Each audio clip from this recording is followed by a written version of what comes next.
അസ്സലാമു അലൈക്കും വറഹ്മത്തുള്ളാഹി. പ്രിയപ്പെട്ട മുഅ്മിനീങ്ങളെ മുഅ്മിനാത്തുകളെ, എന്ന് പറയുന്നത് നമ്മൾ ഒരു പ്രവൃത്തി ചെയ്യുകയാണെങ്കിൽ ഒരു നല്ല കാര്യം ചെയ്യുക. നല്ല കാര്യം എന്ന് പറയുമ്പോൾ ദിവസവും ചെയ്യുന്നുണ്ട്. അള്ളാഹുവിന് ഏറ്റവും ഇഷ്ടമുള്ള കാര്യമാണ് ചെറിയ കാര്യമാണെങ്കിലും ദിവസവും ചെയ്യുക എന്നുള്ളത്. നമ്മളാരും ശ്രദ്ധിക്കാതെ പോകുന്ന കാര്യമാണ്. നമ്മളൊരു സുപ്രഭാതത്തിൽ ഒരു തീരുമാനമെടുക്കും, ഞാൻ ഇനി മുതൽ എന്നും ഒരു 300 സ്വലാത്ത് ചെല്ലും, അല്ലെങ്കിൽ ഒരുപാട് നിസ്കരിക്കും, അല്ലെങ്കിൽ നോമ്പ് നോൽക്കും. ഇങ്ങനത്തെ തീരുമാനങ്ങൾ എടുക്കുന്ന ആളുകളുണ്ട്, ഒരു ആവേശ കമ്മിറ്റികളുണ്ട്. അങ്ങനത്തെ ആളുകളെ ശ്രദ്ധിക്കുക, എന്നും കുറച്ച് കാര്യങ്ങൾ ചെയ്യുക എന്ന രീതിയിലേക്ക് എത്തണം. അതാണ് അള്ളാഹുവിന് ഏറ്റവും ഇഷ്ടം. നബി സല്ലല്ലാഹു അലൈഹി വസല്ലമ തങ്ങൾ ഒരു ഹദീസ് പറയുന്നത് കാണാം. അദ്ദേഹം രാത്രി മുഴുവൻ എന്തായാലും ഖുർആൻ ഓതുന്ന ആളാണ്, അല്ലെങ്കിൽ ഭാഗികമായി ഖുർആൻ ഓതുന്ന ആളാണ്. അദ്ദേഹം ഒരു ദിവസം ആ ഖുർആൻ ഓത്ത് മുടങ്ങിപ്പോയി. അങ്ങനെയാണെങ്കിൽ അദ്ദേഹം പകല് അവൻ ദുഹറിൻ്റെയും അല്ലെ അസറിൻ്റെയും സമയത്തായിക്കൊണ്ട് അത് അവൻ ഖളാ വീട്ടാറുണ്ട് എന്നതാണ്. അപ്പോൾ നബി സല്ലല്ലാഹു അലൈഹി വസല്ലമ തങ്ങൾ പറഞ്ഞു, നിങ്ങൾ ഒരു പ്രവൃത്തി ചെയ്യുന്ന ആളാണെങ്കിൽ, ദിവസവും ചെയ്യുന്ന ആളാണെങ്കിൽ അത് മുടങ്ങിപ്പോയി, എന്നാൽ നിങ്ങളത് ഖളാ വീട്ടൽ നിങ്ങൾക്ക് സുന്നത്തുണ്ട്. അത് ഖളാ വീട്ടിയെടുക്കാം.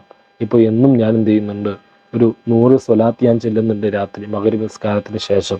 എനിക്കത് ചെല്ലാൻ കഴിഞ്ഞില്ല ഒരു ദിവസം, എന്നാൽ പിറ്റേന്ന് രാവിലെ ഞാൻ എന്ത് ചെയ്യാം, ആ 100 സ്വലാത്ത് എനിക്ക് നിസ്കാരത്തിന് ശേഷമോ അല്ലെങ്കിൽ പിറ്റേന്ന് മഗ്‌രിബിന് ശേഷം 100 എന്നുള്ളത് 200 ആക്കി മാറ്റുകയും ചെയ്യാം. മടങ്ങിപ്പോയതിനെ ഖളാ വീട്ടുക എന്നുണ്ടല്ലോ, അപ്പം അതൊരു സുന്നത്തുള്ള കാര്യമാണ്. അതുകൊണ്ട് തന്നെ എന്നും ചെയ്യുക എന്നതിലാണ് കാര്യം. അത് കുറച്ചെങ്കിലും ചെയ്യണം, കുറച്ചാണെങ്കിലും എന്നും ചെയ്യുക എന്നതിലാണ് കാര്യമുള്ളത്. ഒരിക്കലും മുടങ്ങിപ്പോകരുത്. നബി സല്ലല്ലാഹു അലൈഹി വസല്ലമ തങ്ങൾ തന്നെ പറയുന്ന ഒരു ഹദീസ് ഉണ്ട്. എന്താണ്? യാ അബ്ദുല്ലാഹി ലാ തകുൻ മിസ്ല ഫുലാന കാന യഖൂമുൽ ലൈല ഫതറക ഖിയാമൽ ലൈൽ. അദ്ദേഹം രാത്രി മുഴുവനായി നിസ്കരിക്കുന്ന ആളായിരുന്നു. ഒരു സുപ്രഭാതത്തിൽ അദ്ദേഹം എന്തായി, അത് നിർത്തി, ആ നിസ്കാരം നിർത്തി. അങ്ങനെ ആവരുത് എന്ന് മുത്തനബി സല്ലല്ലാഹു അലൈഹി വസല്ലമ തങ്ങൾ പഠിപ്പിക്കുകയും ചെയ്തിട്ടുണ്ട്. നിങ്ങൾ കുറച്ചാണെങ്കിലും എന്നും ചെയ്യുക, ഒരു ദിവസമായിട്ട് ചെയ്യുക. ഇപ്പോൾ 100 സ്വലാത്ത് എന്നും ചെല്ലാണെന്ന് വിചാരിച്ചിട്ട് 1, 2, 3 പ്രാവശ്യം ചൊല്ലി 4-ാമത്തെ പ്രാവശ്യം നിന്നു പോകുന്ന ഒരവസ്ഥ അത് ഉണ്ടാവരുത് എന്നാണ് മുത്തുനബി സല്ലല്ലാഹു അലൈഹി വസല്ലമ തങ്ങൾ പഠിപ്പിക്കുന്നത്. പ്രിയപ്പെട്ട മുഅ്മിനീങ്ങളെ, ഈ റജബ് മാസത്തിലും ശഅബാൻ മാസത്തിലും അതുപോലെ റമദാനിലൊക്കെ നമുക്ക് നല്ലതുപോലെ നല്ല പ്രവൃത്തികളൊക്കെ ചെയ്യണം. അപ്പം അത് എന്നും ചെയ്യണമെങ്കിൽ എന്ത് ചെയ്യണം? കുറച്ച് ഓരോ ദിവസവും ചെയ്യുക, കുറച്ച് മാത്രം ചെയ്യുക.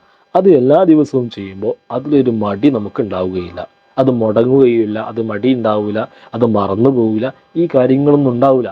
അപ്പോൾ ചെയ്യുന്ന പ്രവൃത്തി എന്നും ചെയ്യുക, അതാണ് അള്ളാഹുവിന് ഏറ്റവും ഇഷ്ടമുള്ള കാര്യം. ഈ കാര്യം എല്ലാവരും ശ്രദ്ധിക്കണം. അസ്സലാമു അലൈക്കും വറഹ്മത്തുള്ളാഹി.